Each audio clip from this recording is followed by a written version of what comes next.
Segala puji bagi Allah, wassalatu wassalamu ala Rasulillah.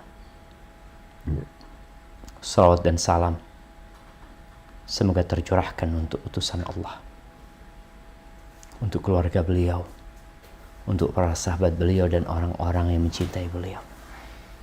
Amma ba'd. Ahibati fillah, kembali kita berjumpa untuk duduk sesaat mengangkat volume keimanan kita, memikirkan hakikat kehidupan ini. Banyak manusia yang lalai, lengah, ya'lamuna zahiran minal hayatid dunya wa hum 'anil akhirati hum ghafilun. Ilmu dia cuma tentang kehidupan dunia, sedangkan akhirat seakan-akan tidak ada dalam catatan dia, dalam mimpi dia, dalam cita-cita dia, dalam angan-angan dia. Kita akan berbincang tentang, gak perlu lagi diperdebatkan. Sudah banyak yang pergi, sudah banyak yang mati. Dan subhanallah, ana tadi buka-buka beberapa situs tentang sensus kematian penduduk di Indonesia. Sekarang yang ramai COVID-19 ya, mungkin yang mati baru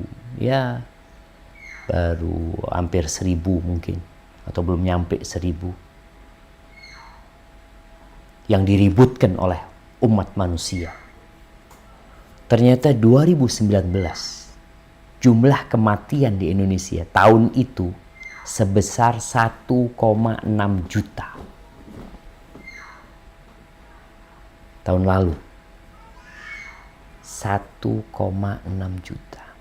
Setiap harinya anak hitung jadi 4.383 tiap hari.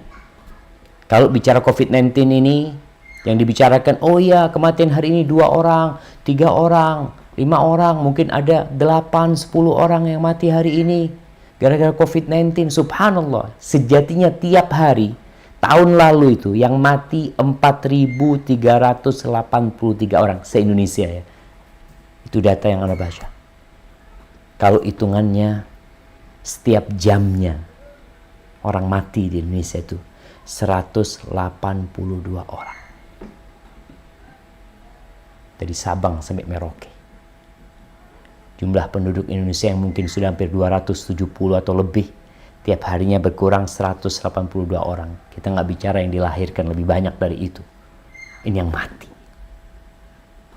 Setiap menitnya 3 orang mati. Ana lagi berbicara ini, ada yang mati. Kita kajian 1 jam, hitungannya sudah 182 orang mati. Tapi kenapa gara-gara COVID-19 jadi ribut semuanya dengan urusan kematian? Padahal Allah mengatakan kullu nafsin dha'iqatul maut. Semua yang bernyawa pasti merasakan kematiannya. Dengan COVID-19 atau tanpa COVID-19, semuanya bakal mati. Yang perlu kita perbincangkan adalah bagaimana proses kematian yang sangat menakutkan ini, agar kita sadar yang kita hadapin ini bukan sekedar penyakit, tapi ruh yang harus berpisah dengan jasad kita. Ruh kita ini, ketika orang-orang bertanya tentang ruh, Allah mengatakan kulir ruh min amri rabbi. Ruh itu urusan Rabbku. Wa ma utitum minal ilmi illa qalila. Kalian tidak dikasih ilmu kecuali sedikit. Mungkin ya karena sekarang orang pada nonton film, dia mengikutin cerita-cerita fulan mati, dalam cerita film itu fulan mati dengan tenangnya, dengan damainya, yang menggambarkan seakan-akan kematian itu perkara yang mudah. Enggak, jamaah. Hari ini kita akan mengkaji seperti apa kematian itu. Kalau tangan kita sekarang itu dipukul pakai martil, bagaimana rasanya? Sampai kadangkala ya harus dipotong. Jadi ruh dari situ itu sudah nggak ada, dipotong sudah. Kita bagaimana merasakan sakitnya? Terus bagaimana kalau ruh ini dicabut? Di balik yang kita lihat, ada orang yang meninggal tersenyum mungkin. Ada orang yang meninggal tidur. Kita harus tahu di balik itu ada yang namanya sakaratul maut.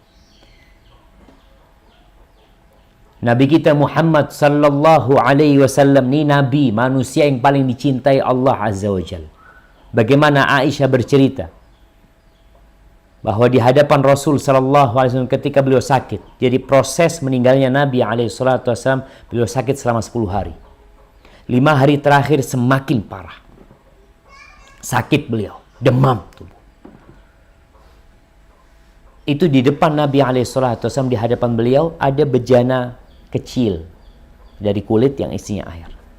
Beliau memasukkan tangannya ke sana, kemudian mengusap wajahnya sambil mengatakan la ilaha illallah inna lil mauti sakarat. Beliau mengatakan la ilaha illallah, sesungguhnya kematian itu memiliki sakarat. Kemudian beliau menunjuk tangannya ke atas sambil mengatakan fir rafiqil a'la, fir rafiqil a'la, sampai tangannya kemudian turun. Beliau meninggal dunia. Beliau menjelaskan bahwa kematian itu ada sakarat yang dirasakan oleh semua orang. Perpisahan antara ruh dengan jasad ini menyakitkan. Ada penderitaan yang mendalam dalam proses keluarnya ruh dari jasad. Yang dirasakan semua orang hanya berbeda kadarnya. Perbedaan di kadarnya. Subhanallah, nih Fatimah radhiyallahu ta'ala anha. Bagaimana ketika dia datang menyenguk abahnya.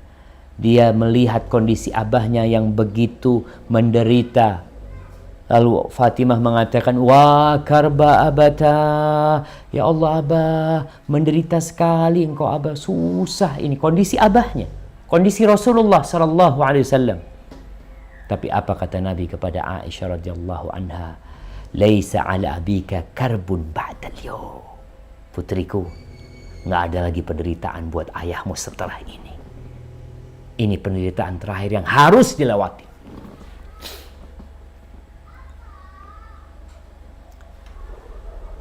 Aisyah radhiyallahu ta'ala anha, setelah dia menyaksikan suaminya, manusia terindah, meninggal di pangkuannya,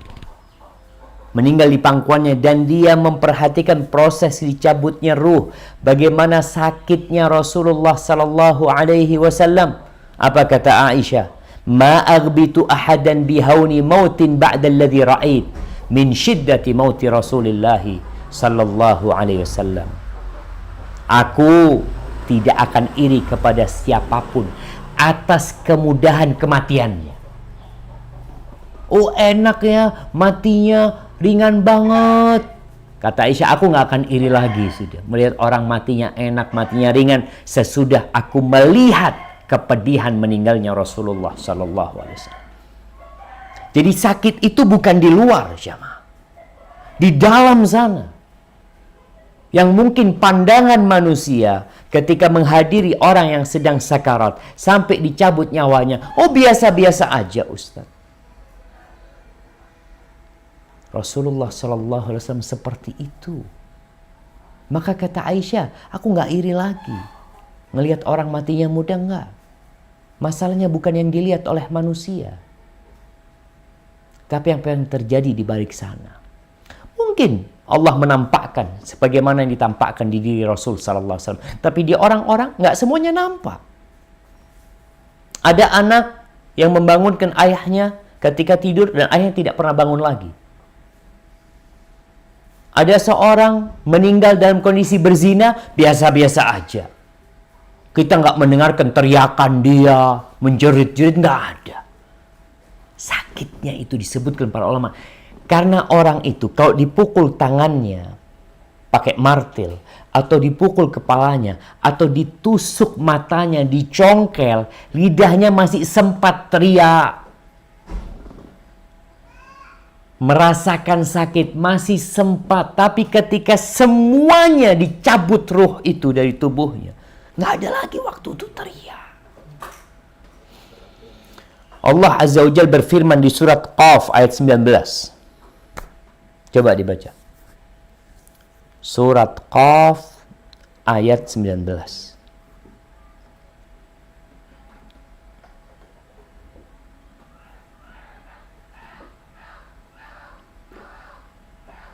Nah. Nah, tafadhali. Siapa yang mau baca? Silakan Pak Abdurrahman untuk membacakannya. Pak Abdurrahman, surat apa Pak Ustaz? Surat Qaf ayat 19. Pak Abdurrahman. Waja'at sakratul mauti bil haqq. Dzalika ma kunna yang dahulu hendak kamu hindari. Nah, jemaah. Kemana untuk lari? Dan di surat Qiyamah ayat 26 sampai 30. Dibaca. Surat Qiyamah ayat 26 sampai 30.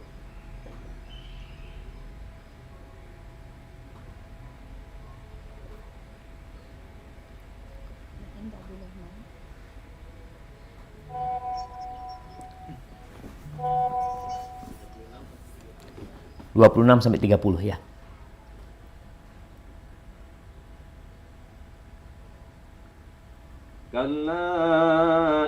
Kalla idza balagatit taraqiya wa qila man raq wa dhanna annahu al-firaq wal taffatis saqu bis-saq ila rabbika yawma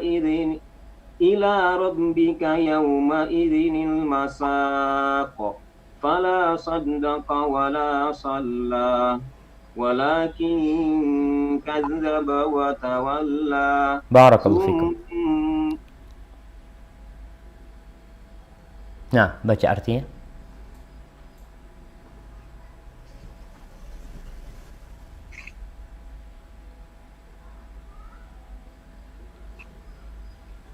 Tidak, apabila nyawa telah sampai ke kerongkongan dan dikatakan kepadanya siapa yang dapat menyembuhkan,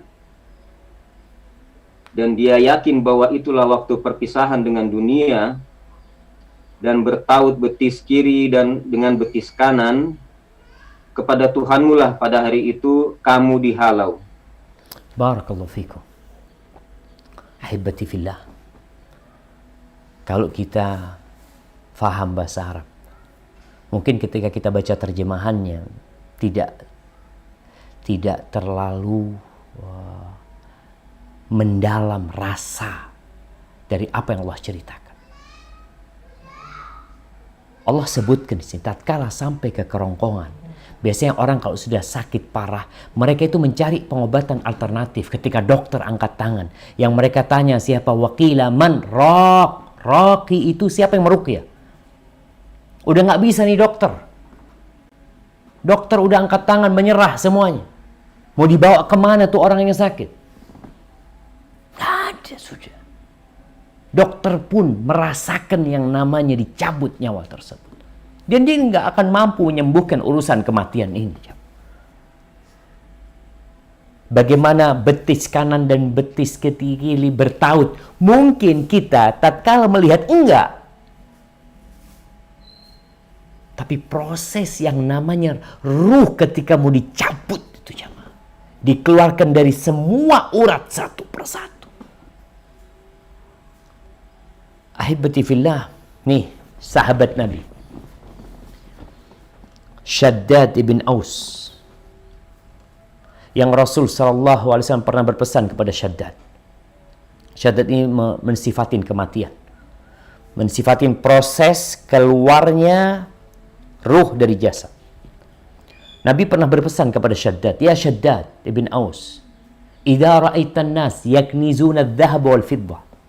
Wahai Shaddad, kalau engkau melihat manusia sibuk menumpuk emas dan perak, fakniz anta haula'il kalimat. Maka engkau kumpulkan nih doa ini, kata-kata ini. Ketika melihat manusia sibuk dengan dunia, kumpulkan kata-kata ini. Shaddad diajarin doa sama Nabi SAW. Apa doanya? Allahumma inni as'aluka thabata fil amr wal azimata ala rushd wa as'aluka mujibati rahmatik wa azaima maghfiratik wa as'aluka syukra ni'matik wa husna ibadatik wa as'aluka qalban saliman wa lisanan sadiqan wa as'aluka min khairi ma ta'lam wa a'udzu bika min syarri ma ta'lam wa astaghfiruka lima ta'lam innaka anta 'allamul ghuyub. Ya Allah, aku minta ketetapan dalam semua urusan ini. Aku minta semangat yang kuat di atas petunjuk. Aku minta semua yang mendorong datangnya rahmat-Mu, mendatangkan ampunan-Mu. Aku minta kepadamu agar aku beribadah yang baik, ya Allah, mensyukuri nikmat-Mu. Aku minta hati yang selamat dari segala penyakit, lisan yang jujur, dan aku meminta kepadamu semua kebaikan yang Engkau ketahui. Berlindung kepadamu dari semua keburukan yang Kau ketahui, dan aku mohon ampun kepadamu dari dosa-dosa yang Kau ketahui. Engkau maha mengetahui yang gaib. Ahibati fillah, ini Shaddad dikasih amalan sama Nabi SAW. Kemudian dia menceritakan bagaimana kematian, karena kehidupan ini akan berakhir ke sana. Ruh ini akan berpisah. Kita melihat anak-anak mati seakan-akan, ya Allah nggak sakit, ya Fulan, ya Allah Ustaz, Fulan ini nggak sakit apa-apa. Kadang-kala kita melihat ada seorang pemain bola yang di lapangan bola tahu-tahu terjatuh, mati. Dalam bayangan kita nggak sakit apa-apa dia. Proses pencabutan nyawa, engkau pikir nggak sakit. Apa kata Shaddad bin Aus? Al-maut afdha'u haulin fid dunya wal akhirah 'alal mu'min. Kematian adalah kengerian yang paling dahsyat di dunia dan di akhirat bagi seorang beriman.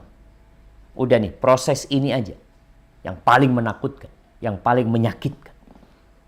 Wa huwa asyad min nashril manashir. Kematian itu lebih dahsyat, lebih menyakitkan daripada goresan gergaji. Orang kok digergaji jamaah, dia akan merasakan sakitnya, teriak-teriak dia. Lebih dahsyat dari itu. Wa qardil maqarid, dan dari sayatan gunting-gunting. Bayangkan ketika gunting dimasukkan kemudian menyayat, dipotong lagi, dipotong urat-uratnya, lebih sakit dari itu jamaah. Mungkin kita berpikir, ya Allah kalau gitu sakit Ustaz. Kalau digunting-gunting kita merasakan sakit, dan kematian lebih dahsyat dari itu. Wa ghalyin fil qudur, daripada engkau diletakkan di panasnya air yang mendidih, engkau dimasukkan ke dalam sana, engkau dimasak, maka kematian lebih menyakitkan dari itu. Walau annal mayyit nusyir, andai kata orang yang mati itu dibangkitkan dari kuburnya, fa akhbara ahlad dunya bi alamil maut, kemudian dia informasikan kepada penduduk dunia ini dengan sakitnya kematian, man tafa'u bi 'aishin wa la taladzadu bi naumin, maka orang-orang itu tidak akan enak hidup dan tidak akan berlezat-lezatan dengan tidur, enggak nyenyak mereka tidur. Kadang-kala tuh ada orang yang mengatakan mati suri atau apa, belum mati dia, kemudian dia cerita ini itu. Ketika ruh berpisah nggak akan balik lagi jamaah. Bagaimana Allah ceritakan ruh itu ketika dicabut nyawanya, dia mengatakan waqala rabbirji'un, ya Allah balikan aku ya Allah.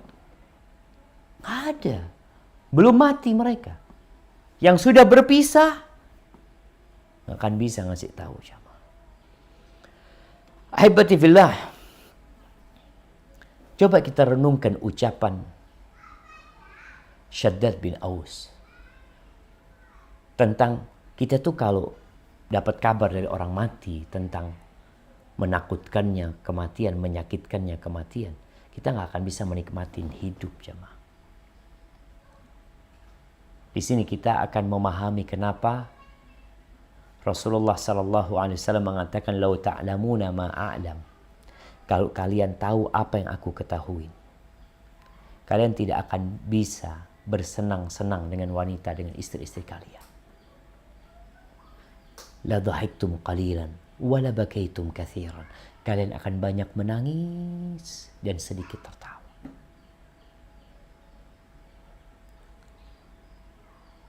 Bayangkan nih, kalau antum lagi sama istri, bersama anak-anak di rumah, lagi makan es krim, ya makan-makan yang nikmat. Antum lagi menikmatin. Padahal antum tahu 5 menit lagi akan datang orang yang memukul kepala antum dengan martil 5 kali. Yang mencongkel mata antum. Kemudian mengeluarkan ginjal antum. Antum tahu itu. Bentar lagi, 5 menit lagi akan datang. Kira-kira antum bisa makan nggak? Orang itu kadang-kala dikasih tahu, nih debt collector lagi datang ke rumahmu. Apa yang dirasakan orang itu? Ketakutan dia. Mau tidur nggak enak, ini itu. Bagaimana yang datang malakul maut, yang akan mencabut nyawa kita. Tapi memang Allah sebutkan di surat Qaf. Coba buka lagi surat Qaf.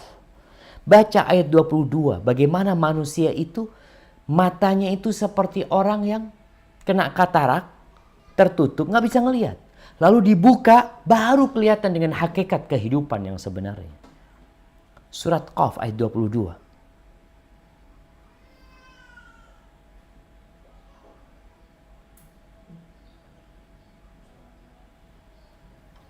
Betul, Ustaz? Nah, tafadhal. Ayat 22. Ya. Laqad kunta fi ghaflatin min hadha fakashafna anka ghita'aka fabasaruka al-yawma hadid. Sungguh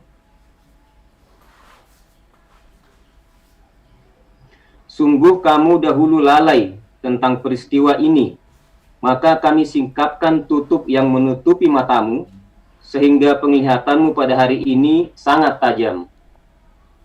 Jadi kelihatan semuanya, jemaah. Tapi kejadian udah selesai gitu loh. Allah mengingatkan. Kenapa Rasul sallallahu alaihi wasallam selalu mengatakan aktsiru dzikra hadhimil ladzat. Banyak-banyak kalian mengingat hadhimul ladzat, yang memutuskan kelezatan.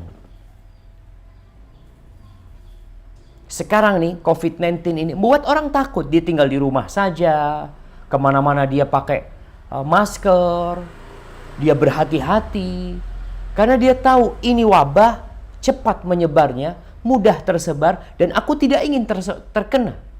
Hanya antum hati-hati. Tapi sekali lagi, harta, anak, ya, yang selalu membuat orang itu akhirnya lupa. Makanya Allah katakan, ya ayyuhalladzina amanu la tulhikum amwalukum wala auladukum an dzikrillah. Wahai orang-orang yang beriman, jangan sampai anak-anak kalian, ya, harta kalian menyebabkan kalian lupa dari mengingat Allah Azza wa Jalla. Wa may yaf'al dzalika fa ulaika humul khasirun. Rugi kalau kalian sampai seperti itu. Nggak lama kalian hidup di dunia. Jadi proses kematian itu akan datang. Dan ketika datang, subhanallah,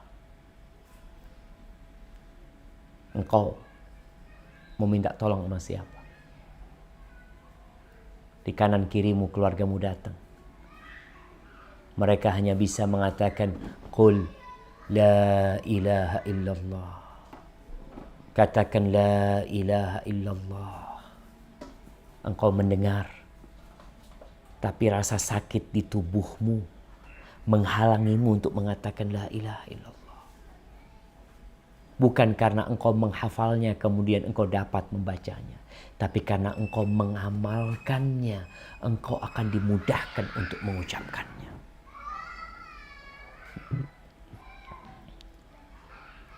Nabi Musa alaihi salam, diriwayatkan dari beliau, ketika ruhnya sudah dicabut, sudah menuju ke atas, menuju kepada Allah Azza wa Jalla, Allah berkata kepada Musa, "Ya Musa, kaifa wajadtal maut?" Wahai Musa, bagaimana engkau mendapati kematian? Dan kalau antum tahu proses kematinya para nabi ini, tidak ada nabi yang meninggal dunia kecuali ditanyain dulu, engkau mau mati enggak? Ditawarin dulu. Kalau masih mau nambah umurnya, ya sudah. Allah memberikan pilihan kepada mereka. Suatu hari datang malaikatul maut dalam wujud manusia, datang ke tempatnya Nabi Musa alaihissalam. Lalu dia mau mengambil nyawanya Nabi Musa alaihissalam. Maka Nabi Musa marah ketika itu. Ini orang main-main, ternyata itu malaikat. Kemudian dia naik kepada Allah Azza wa Jalla.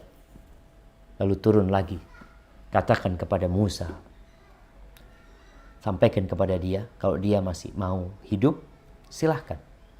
Suruh meletakkan tangannya di atas sapi jantan.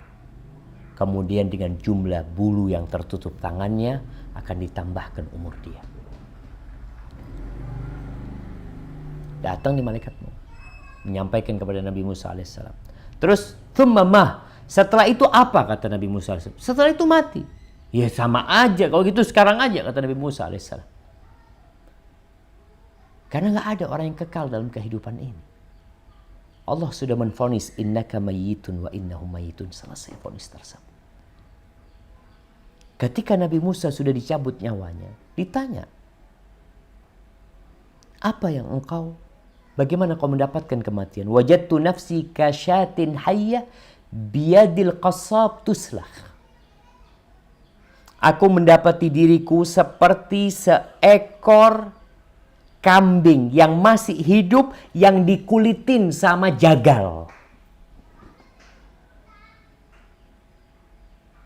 Gimana rasanya jemaah? Dengan setiap urat akan dirasakan sakitnya itu. Untuk kalau melihat jagal ya, bagaimana dia mengulitin ya. Dia pakai pisau, nanti pakai tangannya dimasukkan, nanti ditarik jemaah. Dalam kondisi hidup. Seperti itu orang merasakan kematian. Ini Nabi Rasulullah SAW merasakan itu. Apakah kita sudah mempersiapkan diri untuk minta diringankan diri kita di sakaratul maut? Atau kita masih sibuk mengumpulkan harta benda yang menyebabkan kita tidur enak di atas ranjang. Engkau lihat orang-orang yang kaya raya, yang tidur di rumah yang mewah, di atas ranjang yang mahal, dia pun akan merasakan sakaratul maut.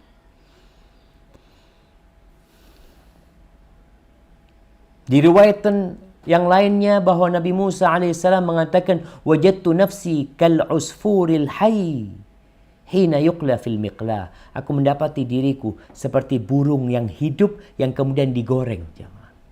Di atas penggorengan. Masih hidup jemaah. La yamutu fayastarih. Dia enggak kondisi mati kemudian istirahat, enggak merasakan sakit. Wala yanju, dan dia enggak selamat kemudian bisa terbang, enggak ada. Dia rasakan sakit itu. Maka ketika kita berbincang tentang sakaratul maut,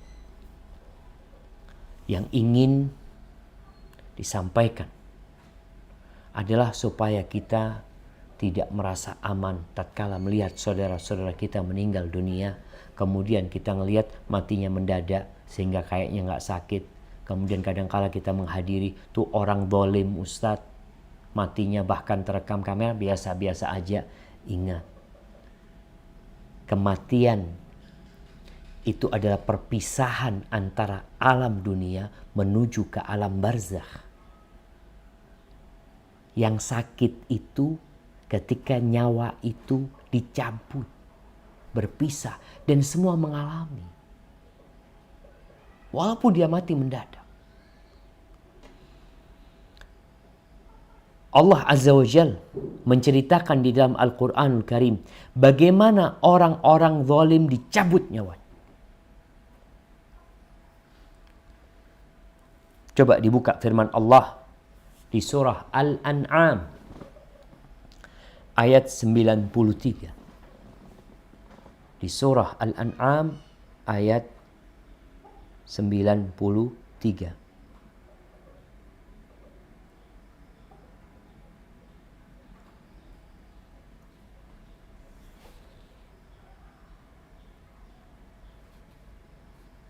تفضل. Abdurrahman. ومن أظلم ممن افترى على الله كذبا أو قال أوحي إلي ولم يوحى إليه شيء. Afwan. ومن Surah Al-An'am ayat 93. Apa ana yang salah? Nah, Masuk itu? betul. Betul ya? Surat Al-An'am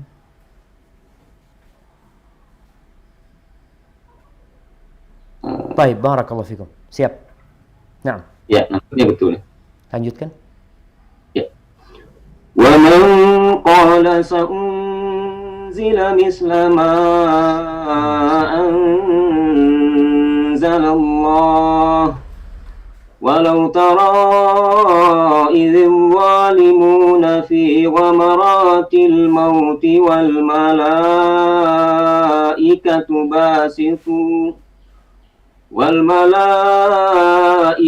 باسطوا أيديهم أخرجوا أنفسكم اليوم تجزون عذاب الهون بما كنتم تقولون على الله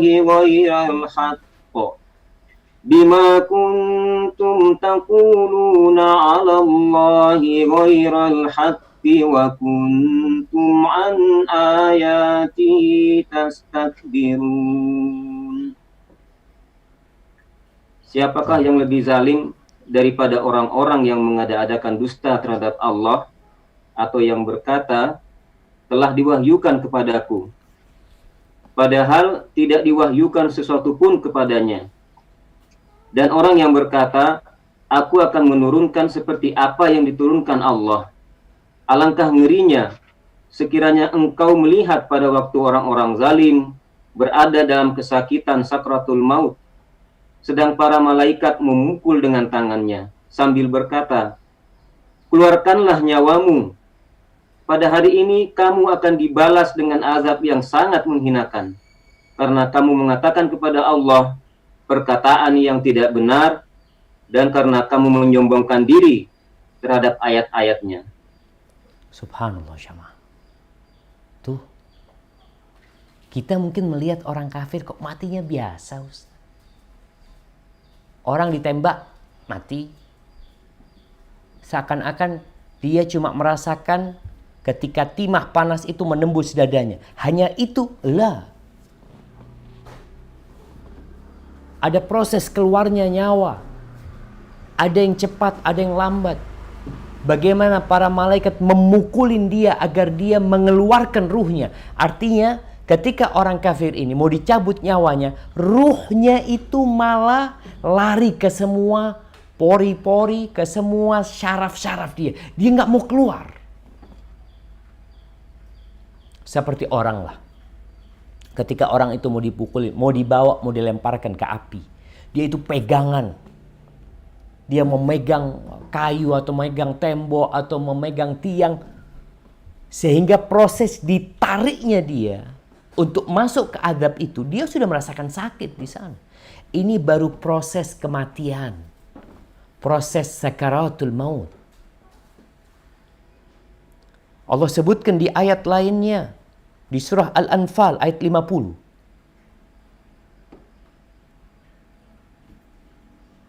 Nah, coba dibaca surah Al-Anfal ayat 50.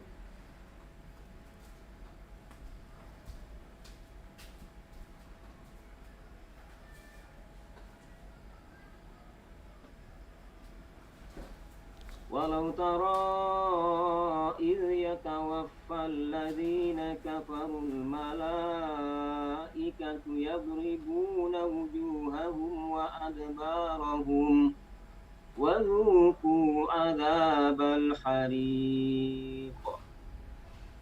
Dan sekiranya kamu melihat ketika para malaikat mencabut nyawa orang-orang yang kafir sambil memukul wajah dan punggung mereka dan berkata, rasakanlah olehmu siksa neraka yang membakar. Subhanallah, mereka dipukulin sehingga berbeda dengan orang yang beriman. Orang yang beriman, Allah mengatakan kepada dia, ya ayyatuhan nafsul mutmainnah irji'i ila rabbiki radiyatan mardiyah fadkhuli fi ibadi wadkhuli jannati. Masya Allah, dia tenang, dia tidak ketakutan, tapi tetap merasakan sakit, namun tidak sama sakitnya. Orang mau dikasih tahu, engkau ini akan enak nih, depanmu tuh ada segala kenikmatan, tapi engkau harus keluar dari sini.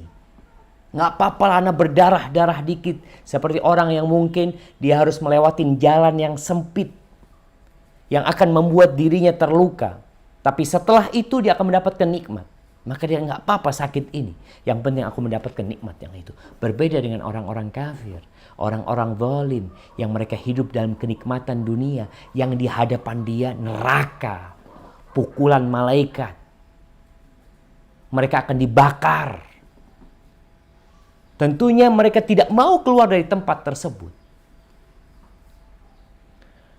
Di dalam Musnad Imam Ahmad di hadis Al-Bara bin Azib yang kita kemarin membahasnya, yang berkaitan dengan orang-orang yang beriman, berkaitan dengan orang-orang yang kafir, ketika proses dicabutnya nyawa, Nabi SAW mengatakan, wa innal abdal kafir, wa fi riwayatin al-fajir, adapun hamba yang kafir atau hamba yang pendosa, idza kana fi inqita'in minad dunya, tatkala dia berpisah dari kehidupan dunia dan menuju kepada kehidupan akhirat, nazala ilaihi minas sama malaikatun ghiladun syidad.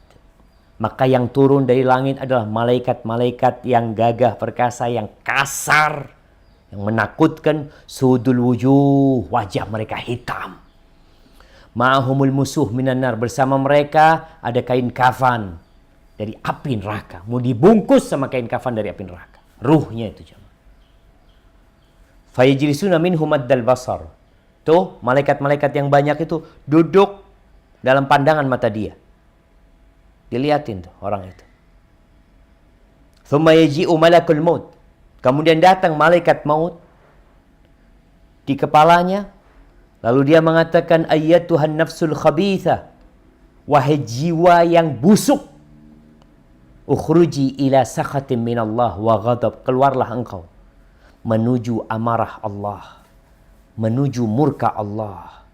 Maka ketika itu fatafarraqa fi jasadih, subhanallah, itu ruh kemudian lari ke dalam seluruh tubuhnya, nggak mau keluar kecuali dia dikeluarkan sampai keluarnya urat-urat itu jamaah dari kulit atau bulu yang basah jamaah, dikeluarkan. Antum bayangkan kalau dikeluarkan urat-urat ini jamaah, dia lari ke semuanya. Maka putus urat-urat yang ada di tubuhnya ketika dia berusaha untuk memegang sana, memegang sini. Na'udzubillahi minan nar. Ahibati fillah. Ya, kita minta kepada Allah Azza wa Jalla, Allahumma hawwin alaina fi sakaratil maut. Mudahkan bagi kami Allah ketika sakaratul maut. Rasulullah SAW berdoa, berlindung kepada Allah agar tidak dikembalikan kepada umur yang tua, kepada orang yang jadi akhirnya dia pikun, merepotkan orang lain. Nah, tapi kita juga harus tahu, walaupun engkau tidak sampai tua renta, walaupun engkau tidak sampai sakit-sakitan, engkau tetap akan merasakan sakaratul maut. Itulah jamaah beberapa mungkin petikan tentang bagaimana sakaratul maut. Mungkin kita cukupkan di sini, kita masuk ke sesi tanya jawab ya. Mungkin ada yang ingin ditanyakan. Nah. Baik, Ustaz. Jazakumullah khairan katsiran. Ini sudah ada beberapa pertanyaan yang masuk. Ada 5 sampai saat ini. Yang pertama dari Ibu Irma Ahmad dari Jerman. Silakan Ibu Irma. Jazakallah khair Pak dan Ustadz. Saya Irma dari Jerman, mau bertanya lagi Pak Ustadz. Ahlan wa sahlan, tafadhali. Ini Ustadz, yang ingin saya tahu bagaimana kita yang sedang menunggui orang yang lagi menjalani sakaratul maut, bagaimana cara kita yang tepatnya, yang sesuai dengan sunnah agar orang tersebut bisa melafalkan la ilaha illallah itu dengan baik, dan kita tahu bahwa dia itu sudah melafalkan. Jazakillah khair. Barakallahu fikum, subhanallah jamaah. Iya, ini perkara yang penting jamaah. Kalau tadi kita hanya bicara tentang proses sakaratul maut, bagaimana orang yang beriman begitu mudahnya dicabut ya. Bagaimana orang kafir dicabut seperti besi atau kawat yang ada di kulit yang basah, yang banyak bulunya. Kemudian urat-urat itu ikut semuanya. Tapi kita tahu bahwasanya proses itu hendaklah ditutup dengan la ilaha illallah. Karena Rasulullah SAW mengatakan, man kana akhiru kalamihi la ilaha illallah dakhala jannah. Barang siapa yang akhir dari ucapannya dalam kehidupan ini adalah la ilaha illallah, dia akan masuk surga. Dan kita juga tahu bahwa setan iblis tidak akan berhenti menyesatkan manusia selama ruhnya masih ada di jasadnya. Oleh karena itu Rasulullah SAW berdoa mengatakan, wa a'udzubika ayyatakhabbatani syaitan indal maut. Dan aku berlindung kepadamu jangan sampai aku kemudian disesatkan syaitan ketika mati. Akhirnya mati su'ul khatimah. Maka apa yang harus dilakukan muslim? Pertama, kita sendiri secara pribadi ya berdoa tadi, mohon kepada Allah agar jangan sampai digodain setan pas mau mati. Dengan keluarga kita, apa yang harus kita lakukan? Ketika kita menghadiri keluarga kita yang sedang sekarat, maka ingat dengan sabda Nabi SAW, lakinu mautakum la ilaha illallah. Talkini orang yang mau mati di antara kalian dengan la ilaha illallah. Ketika dia dalam kondisi orang yang merasakan sakitnya sekarat, kita tahu dari mana orang ini kok mau mati. Mungkin kita melihat dia penyakitnya sudah begitu parah.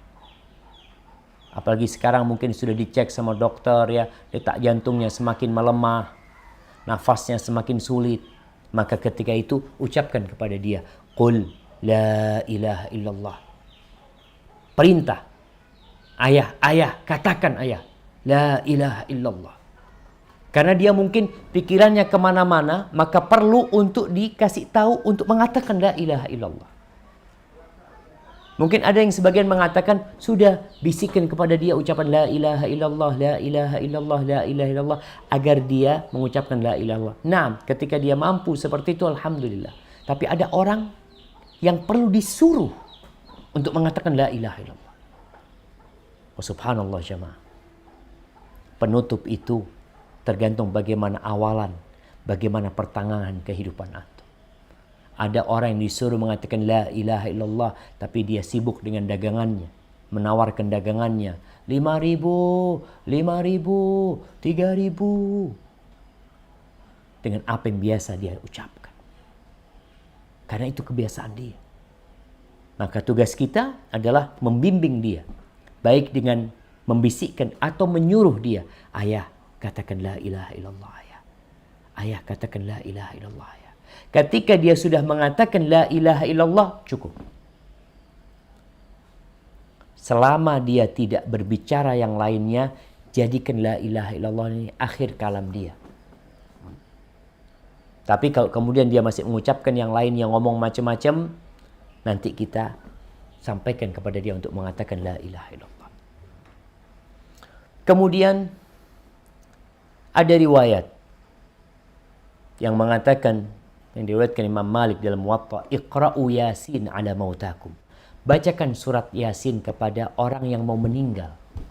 Bukan orang yang sudah meninggal, tapi orang yang mau meninggal. Bacakan surat Yasin untuk meringankan proses dia mau dicabut nyawanya. Namun hadis ini diperselisihkan oleh para ulama. Mereka yang melihat hadis ini dhaif, maka tidak perlu mengamalkannya. Tapi mereka yang melihat hadis ini hasan, masih bisa dipakai, maka mereka mengamalkannya. Tapi intinya, ketika kita hadir di proses dicabutnya nyawa dia, tolong jangan rame-rame, jangan teriak-teriak. Kadang-kala ada yang teriak-teriak bersedih ini itu, bimbing dengan la ilaha illallah. Inilah kesempatan dia terakhir. Ini kesempatan iblis juga untuk menyesatkan yang terakhir kalinya. Karena disebutkan beberapa riwayat bagaimana iblis ketika mengatakan kepada pasukannya, kalian tahu kalau sekarang dia lepas dari cengkeraman kita, nggak bisa lagi kita godain dia sudah. Maka proses itu menjadi proses yang penting untuk dijaga agar jangan sampai kita su'ul khatimah pada waktu itu, jamaah. Hadza wallahu a'lam bis-shawab. Jazakallah khair Ustaz. Wa iyyak. Ya, makasih Ustaz. Yang kedua ya, dari Ibu Atiyah dari Swiss. Silakan Bu. Assalamualaikum warahmatullahi wabarakatuh, Ustaz. Waalaikumsalam warahmatullahi wabarakatuh. Saya Atiyah. Ustadz, memang kita sebagai manusia tidak ada satupun manusia yang tahu kapan kita akan meninggal, akan berpisah dengan dunia ini. Tapi apakah benar saat kita meninggal itu sakratul maut sesuai dengan amalan kita di dunia? Apakah seperti itu, Ustadz? Barakallahu fikum. Nah, barakallahu fik. Subhanallah, jamaah. Iya. Kalau kita bertanya tentang apakah sakaratul maut itu sesuai dengan amalan hamba. Ketika dalam kehidupan dunia, kita tahu ada orang kaya, ada orang sukses, ada orang Masya Allah, istrinya cantik, ini suaminya tampan, ini anak-anaknya tampan. Pembagian keberuntungan di dunia ini bukan berdasarkan amal, tapi berdasarkan ujian Allah Azza wa Jalla. Tapi proses menuju akhirat semuanya itu berdasarkan amal. Proses bagaimana dia nantinya dapat mengatakan la ilaha illallah atau tidak dapat mengatakan la ilaha illallah. Proses bagaimana dia merasakan sakaratul maut. Tadi disebutkan bagaimana kondisi orang fajir, bagaimana orang jahat, bagaimana orang kafir, dan bagaimana orang beriman ketika dicabut nyawanya. Begitu mudahnya seperti rambut yang dicabut dari tepung. Selesai langsung keluar dia seperti, tapi tetap dia merasakan sakit. Jadi sakit yang dirasakan ketika sakaratul maut itu dapat menjadi penghapusan dosa.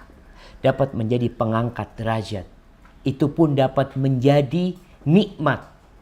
Karena ketika orang setelah susah dikasih nikmat, Masya Allah, dia akan merasakan kebahagiaan. Antum lihat, kalau orang biasa senang, biasa makan enak, terus dikasih makanan enak, biasa. Tapi kita sekarang ketika berpuasa, nggak makan.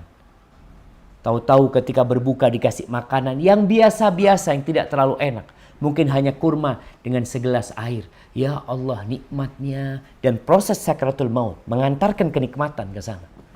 Jadi ketika dia merasakan sakit, itu akan menghapuskan dosa-dosa dia, akan mengangkat derajatnya. Sebagaimana pada waktu itu kita bicara proses ketika masuk kuburan, dihimpit dia untuk merasakan kenikmatan nanti yang akan dia nikmatin untuk selanjutnya. Sehingga dia benar-benar terhapuskan dosa-dosanya.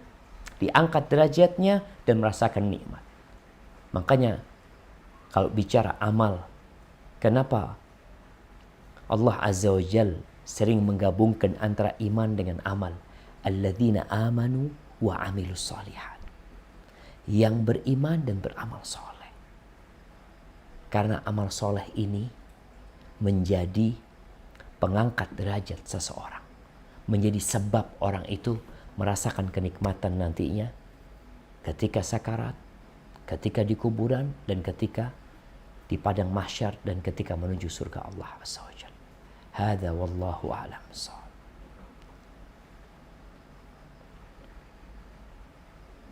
Jazakumullah khair. Barakallahu fiki. Pertanyaan berikutnya dari Ibu Nunung di Swiss. Silakan Bu. Oke. Assalamualaikum Ustadz. Waalaikumsalam warahmatullahi wabarakatuh. Saya mau bertanya, apa yang wajib dipersiapkan oleh kita sebagai calon jenazah selain doa-doa yang tadi Ustadz sebutkan gitu ya? Karena kita tahu setiap kita kan pasti akan meninggal. Itu aja Ustadz. Jazakallah khair. Nah, barakallahu fiik jamaah.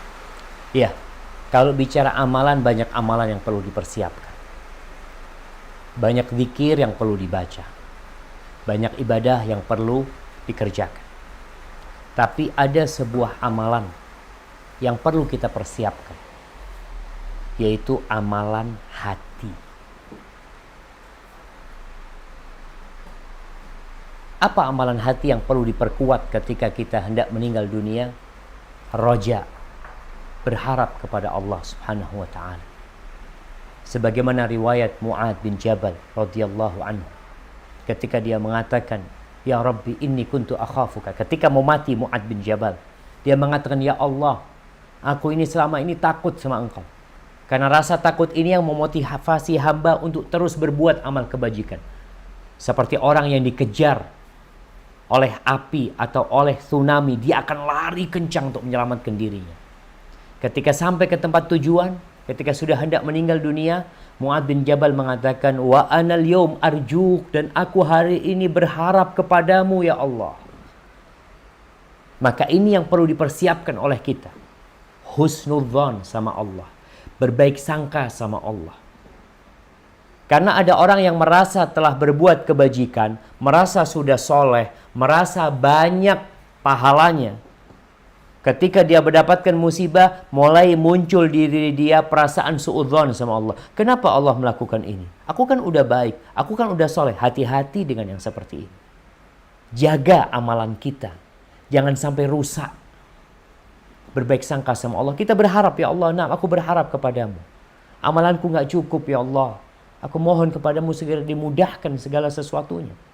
Tapi aku tahu Engkau Maha Pengampun dan Maha Pengasih. Ada banyak dosa-dosa yang aku kerjakan. Tidak ada yang aku harapkan kecuali ampunanmu, ya Allah. Ahibati fillah. Umar bin Khattab radhiyallahu anhu pernah mengatakan, "Idza baqiya 'alal mu'min min darajatihi syai' lam yablugha bi 'amalihi." Kalau ada tersisa dari derajat-derajat orang beriman yang belum dapat diraih dengan amalannya.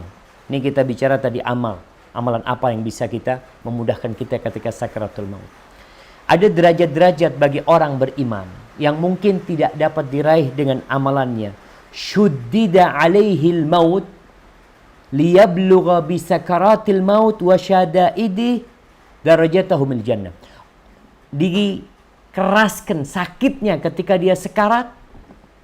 Kepedihan, penderitaan dia ditambahkan ketika dia sekarat. Untuk apa? Agar dia sampai kepada derajat dia di surga. Dengan rasa sakit dia, penderitaan dia ketika dia sekarat. Wa innal kafir kana qad amila ma'rufan fid dunya. Ada orang-orang kafir yang mungkin sudah berbuat baik di dunia, ya. Mungkin balasan dia di dunia belum lengkap, maka ketika mati mungkin diringankan sedikit kemudian menuju ke neraka. Tapi tetap dia akan merasakan sakitnya itu. Maka kalau bicara amalan, kadangkala amalan itu amalan hati. Bersabar menghadapi musibah. kita sakit, kita apa, dan bisa jadi proses sakitnya orang ya. Ini nasihat buat saudara-saudara yang mungkin mengalami penyakit menaun ya, yang dia sampai ada orang mengatakan, ya Allah, fulan ini tinggal nunggu mati Ustaz. Dia sudah bertahun-tahun nggak bisa berbuat apa-apa, ngomong nggak bisa ya, berinteraksi sama orang nggak bisa. Dia sudah nunggu kematian. Nah, proses menanti kematian, rasa sakitnya ini semoga dapat mengurangi rasa sakit ketika sakaratul maut dengan catatan dia bersabar dan ridha dengan apa yang sudah ditetapkan. Hadza wallahu a'lam bissawab.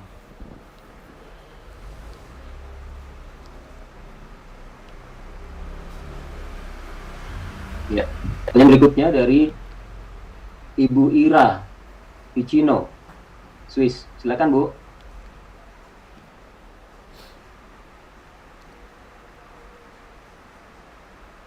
Ibu Ira.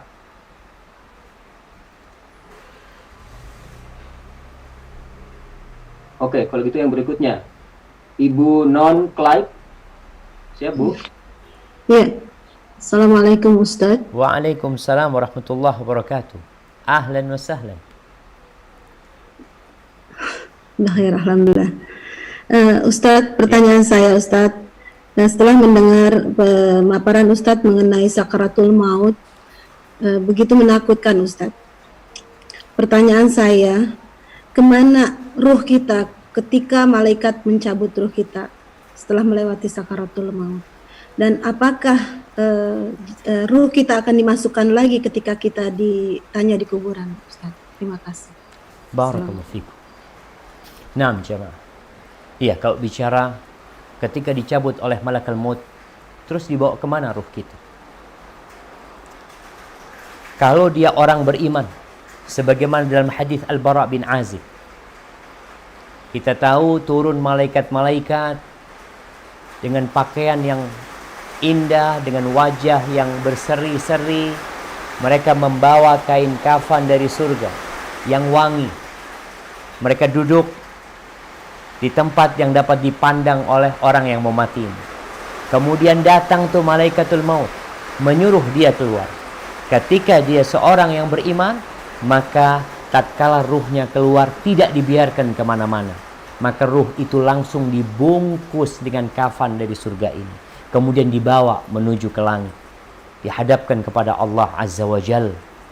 Dia dengan aroma yang indah ya. Setelah sampai di sana, maka Allah kembalikan ke jasadnya ke tanah. Minha khalaqnakum wa fiha nu'idukum wa minha nukhrijukum taratan ukhra. Kemudian dibalikin ke jasadnya untuk ditanya oleh Munkar dan Nakir. Mungkin kita berpikir, Ustaz, tapi kan ada orang yang meninggal dunia yang mungkin jasadnya nggak ada, sudah hancur karena bom, atau meninggal dunia dimakan ikan. Kita bicara ini di alam yang berbeda, di alam barzakh. Maka dikumpulkan dia bersama jasadnya di sana, dan kita nggak tahu bagaimana proses itu kecuali Allah Subhanahu Wa Taala. Ada riwayat lain, setelah ditanya, kemudian dia mendapatkan kenikmatan karena amalan-amalan dia, karena rahmat Allah Azza wa Jal. Kalau dia orang-orang yang mati syahid, kita tahu orang yang mati syahid dan orang-orang yang beriman yang memiliki derajat yang tinggi, ruhnya itu akan berada di rongga burung-burung yang berwarna hijau. Kata Nabi SAW, fi jawfi tayrin khudrin tasrahu fil jannah haitsu tasha. Dia berada di rongga burung yang hijau yang terbang di surga kemana aja dia mau. Itu kalau orang itu mati syahid. Dan ada catatan penting tentang orang yang mati syahid. Dia tidak akan merasakan sakaratul maut kecuali seperti gigitan semut, sebagaimana disebutkan oleh Nabi SAW di dalam hadis yang diriwayatkan oleh Imam Nasa'i berkaitan dengan orang yang mati syahid. Tapi yang jelas, ruhnya dia bisa berada di sana. Kuburan dia menjadi taman dari taman-taman surga. Ruhnya akan berada di rongga burung hijau, terbang di mana dia mengetahui. Dan kita beriman, jemaah. Karena urusan ruh, Allah mengatakan kulir ruh min amri rabbi. Katakan Muhammad, ruh itu urusan Rabbku. Ruh itu ada di jasad kita. Kita itu nggak tahu bagaimana dia berada di mana. Apakah berada di jantung kita? Apakah berada di nafas kita, di paru-paru kita? Kemudian tatkala kita tidur, ruh itu bagaimana? Dia ada di mana? Kenapa dia bisa bermimpi? Kenapa dia bisa melihat ini dan itu? Itu urusan Allah Azza wa Jalla. Kita nggak tahu. Kita beriman ketika menyampaikan Allah dan Rasulullah SAW dalam hadis yang sahih. Adapun ketika dia orang kafir, maka seperti yang tadi disampaikan dalam hadis Al-Bara' bin Azib radhiyallahu anhu, dia dibungkus ketika keluar, malakul maut mencabutnya, malaikat-malaikat pendampingnya yang membawa kafan dari neraka, kemudian dia dimasukkan ke sana, kemudian dibawa ke atas, ditutup pintu langit, kemudian dia dibalikkan ke bumi. Disitulah kemudian dia akan ditanya, dia akan diazab, kuburannya akan menjadi hufratun min hufarin niran, salah satu lubang dari lubang-lubang api neraka. Hadza wallahu a'lam bishawab. Dan perlu diingat, nggak ada ruh gentayangan. Karena masih ada di Indonesia atau di tempat lain yang meyakini ruhnya belum keluar dari rumah. Ruhnya belum keluar dari rumah. Bahkan ada film-film naudzubillah pocong, yang dia bisa balik ke pocong kemudian keluar dari kuburan. Ada lagi dulu di Indonesia film yang cukup mungkin dikenal, Si Manis Jembatan Ancol. Bagaimana ketika dia mati, ruhnya bisa godain orang yang hidup. Nggak ada jamaah. Dia kepingin balik ke dunia, ingin beramal, nggak bisa, udah. Ada barzakh yang menutupin sehingga nggak bisa balik ke alam ini. Seperti itu. Kemudian ruh di dalam kuburan nanti, ada riwayat yang mengatakan mereka bisa saling berziarah, urusan tentang alam barzakh, urusan Allah Subhanahu wa taala. Kita nggak tahu bagaimana sebenarnya kecuali apa yang disampaikan kepada kita. Hada wallahu a'lam bissawab. Terima kasih Ustaz. Jazakallah. Wa iyyakum. Ya, baik, berikutnya dari Ibu Nunung Dewayani. Ibu Nunung Dewayani mungkin minta dibacakan ya, atau langsung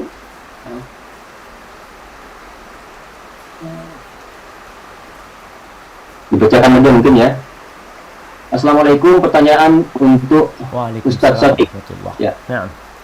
Banyak beredar di medsos mengenai ini. Ya, banyak beredar di medsos mengenai ini. Jangan berbaring ketika azan. Nanti jenazah menjadi berat, dan jangan bicara ketika azan, maka akan sulit mengucap kalimat tauhid saat sakratul maut. Apakah ini sahih? Yang pertama apa? Jangan apa? Jangan berbalik ketika azan. Jangan berbaring ketika azan. Berbaring. Oh, berbaring. Ya. Naam. Barakallahu fikum. Iya. Wallahu a'lam bishawab. Ana nggak tahu apakah memang ada hadisnya. Memang kalau kita lihat, kalau bicara berbaring ketika adzan, nggak ada larangan orang berbaring ketika adzan. Yang bermasalah ketika dia tidak sholat, ketika dipanggil, itu masalahnya. Jadi bukan berarti ketika orang tiduran, umpamanya kadangkala dia tidur dengar adzan asar ya, dia mendengarkan menjawab adzan sholat asar itu sambil berbaring. Atau ketika sholat subuh ya, dia dengar sayup-sayup suara adzan, dia dalam kondisi berbaring. Atau dia selesai sholat tahajud, kemudian dia istirahat di arah kanannya menunggu waktu subuh ya, kemudian dia dengar suara adzan sambil menjawab. Tidak ada larangan dalam hal ini. Jadi kalau memang ada ancaman dari Nabi SAW, ana nggak tahu, tinggal dilihat di mana hadisnya, di mana penjelasannya, sehingga kalau memang itu sahih, ya kita sampaikan kepada umat. Dan ini penting juga buat kita bersama jamaah. Tatkala kita mendapat broadcastan, mendapat berbagai macam petuah nasihat yang kita nggak tahu kebenarannya, karena kita juga bukan yang menelaah banyak ilmu, maka jangan serta-merta kita menyebarkannya. Apa yang harus kita lakukan? Kirimkan ke ustaz, kirimkan ke orang yang ngerti. Afwan, ini benar enggak? Apalagi kalau di bawah ada ancaman. Jangan sampai di handphonemu saja. Kalau enggak, engkau akan susah hidupmu, tebarkan kepada 10 orang, 300 orang, berapa orang lah umpamanya dia sebutkan, hati-hati. Adapun yang kedua berkaitan dengan jangan berbicara ketika azan, nanti engkau akan sulit mengatakan la ilaha illallah. Ini juga wallahu a'lam bissawab. Menjawab azan memang dianjurkan kita. Ketika mendengar azan, kita menjawab azan tersebut agar kita mendapatkan syafaat kelak dari Rasul sallallahu alaihi wasallam.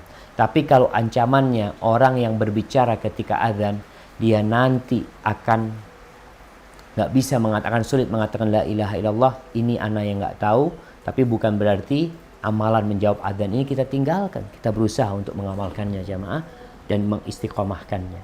Hadza wallahu a'lam bissawab.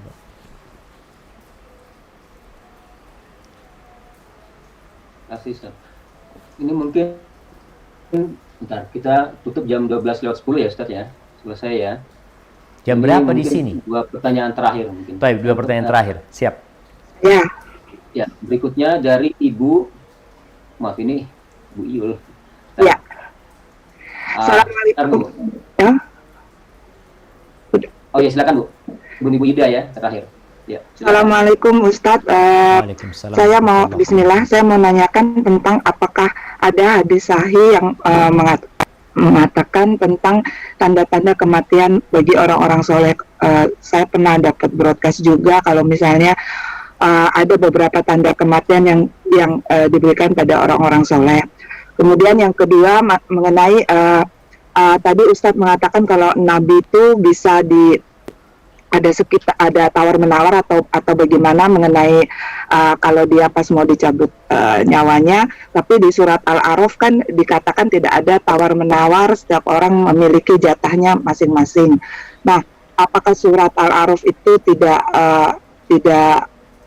berfungsi untuk para nabi, dan apakah Rasulullah juga sempat melakukan tawar menawar tersebut? Terima kasih. Nah, barakallahu fikum. Iya jemaah.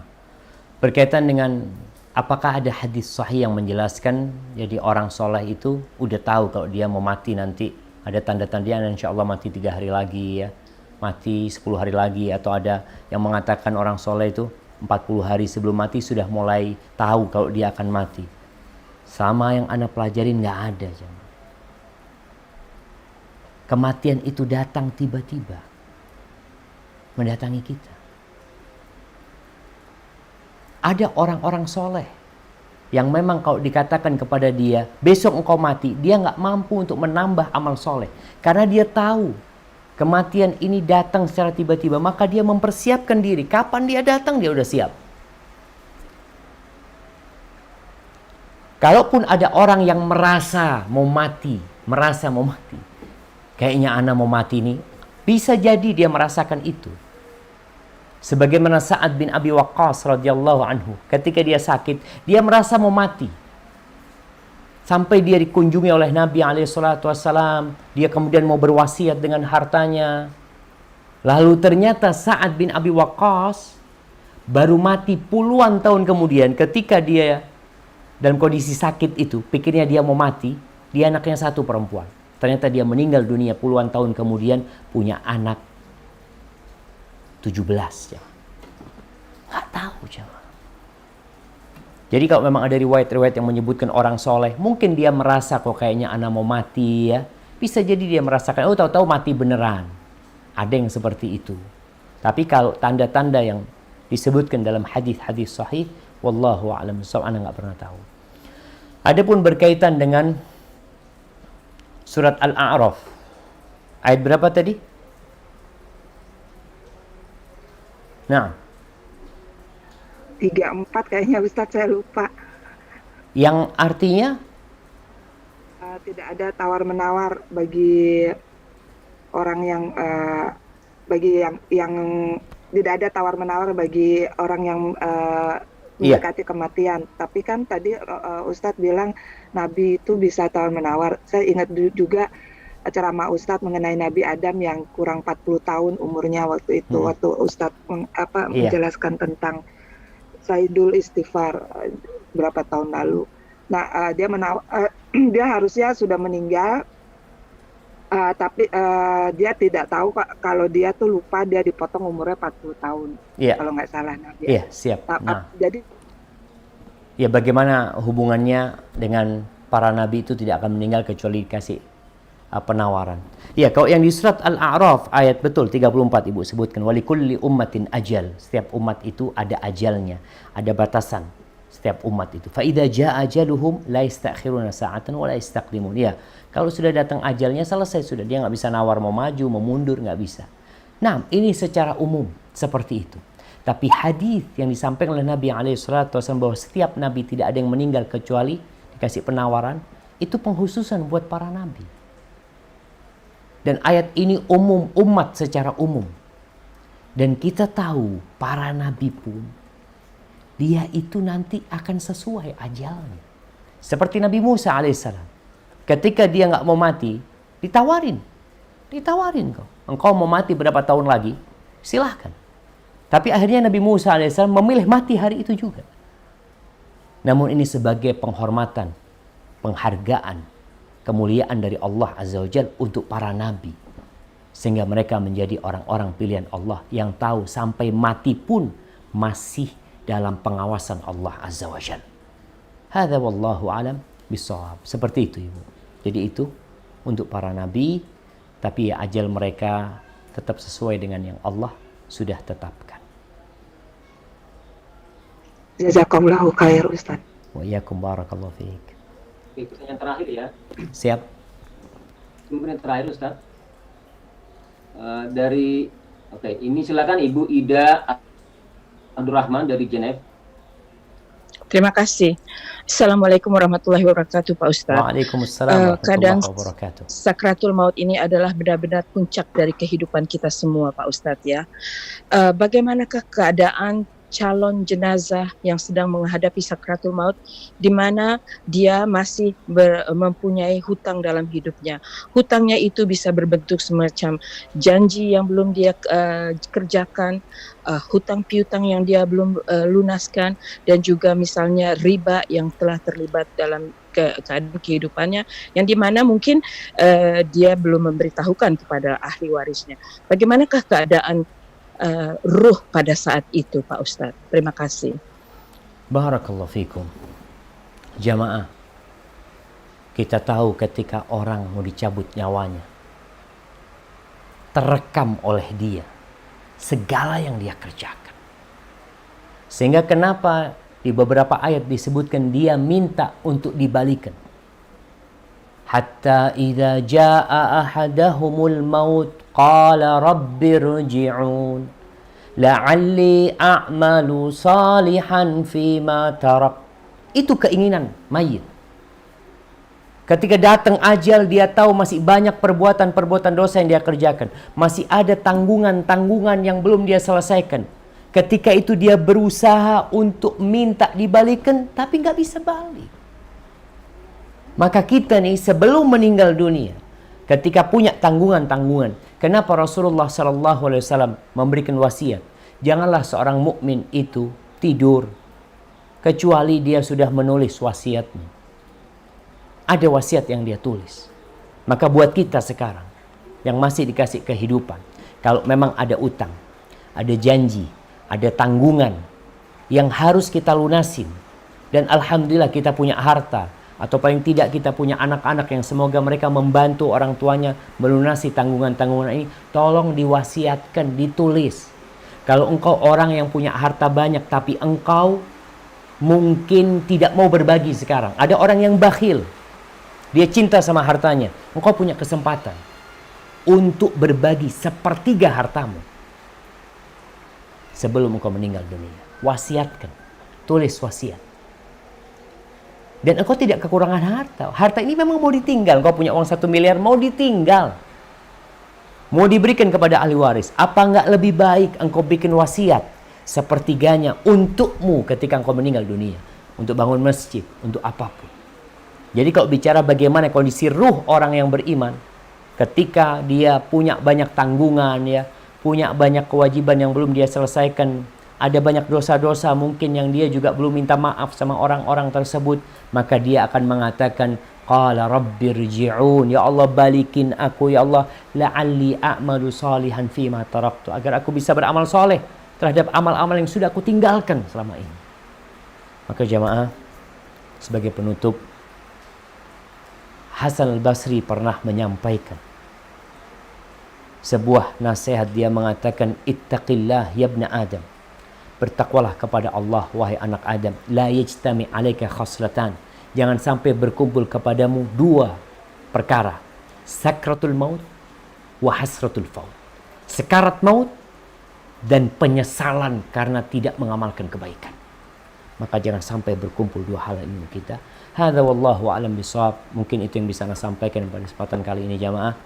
Kalau itu benar itu dari Allah Azza wa Jalla, kalau ada yang salah dan kurang berkenan itu dari diri ana pribadi. Ana ucapkan kepada semua jamaah jazakumullah khairan. Subhanakallahumma wa bihamdika asyhadu an la ilaha illa anta astaghfiruka wa atubu ilaik. Ana kembalikan kepada pembawa acara, silahkan. Baik, jazakumullah khairan. Baik, itu sudah selesai acara kita ya, insyaallah. Maaf Bu Evi. Ya, Pak Ustadz. Pak Abdurrahman. Ya, gimana Bu? Berikutnya ada informasi yang mau disampaikan atau tidak? Sementara ini mungkin insya Allah Selasa depan ada lagi.